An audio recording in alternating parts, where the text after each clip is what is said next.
આવશે એટલે એને પણ પબ્લિશ કરીશું। હવે બીજી વસ્તુ કહીએ આપણે કે તમે કયા મુદ્દાના આધાર ઉપર ચૂંટણીમાં ઉતર્યા છો, લોકો ફરીથી તમને કેમ મત આપે?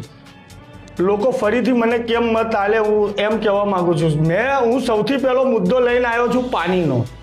જ્યાં જ્યાં પાણી નથી પહોંચતું ત્યાં હું આશ્વાસન આલું છું અને બાંયધરી આલું છું, ત્યાં પહોંચાડવાની કોશિશ કરીશ। ને હું જે મારો નવો ચહેરો છે અમુક વિસ્તારો માટે એમને હું કહું છું, તમારા સગા સંબંધીઓ હોય તો તમે જાતે નજીક જ છે, જાતે તમે એક રાઉન્ડ મારી લો, મારું કામ જુઓ, તમારા સગા સંબંધીઓ એમને બી શું કામ કર્યું? મેં સૌથી પહેલા પાણીનું કામ કર્યું છે। પાણી આયા છો ત્યારના શું પાણી કરો છો? જેટલા આવે છે બધા પાણી અરે 75 વર્ષ થયા હજી પાણી જ પહોંચાડ કરશો તમે? બીજું બી કઈ પહોંચાડશો?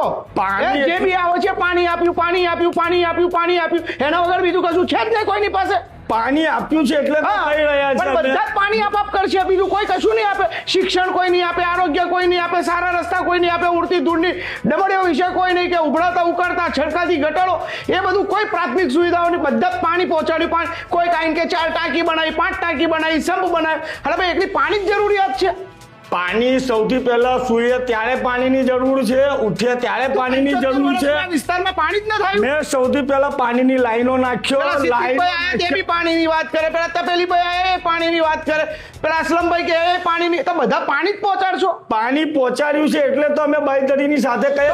બધી બૂમો શાની છે? જે વિસ્તારમાં નથી કાઉન્સિલરોએ કામ કર્યું, મારા માટે નવો વિસ્તાર છે, તમારા માધ્યમ કોઈનો મેનિફેસ્ટો જ કોઈની પાસે પોતાનો નથી, રોડ મેપ નથી કે શું કામ કરીશું કે શું કરાવીશું। બસ આવે છે તો પેલી 4 અમૃત યોજનામાં રાજ્ય સરકાર દ્વારા બનાવવામાં આવેલી પાણીની ટાંકીઓ એ અમે બનાવી। હવે એ તો પાલિકા સભ્યો ના હોય તોય તો રાજ્ય સરકારની ગ્રાન્ટ હતી અને તો બનવાની જ હતી।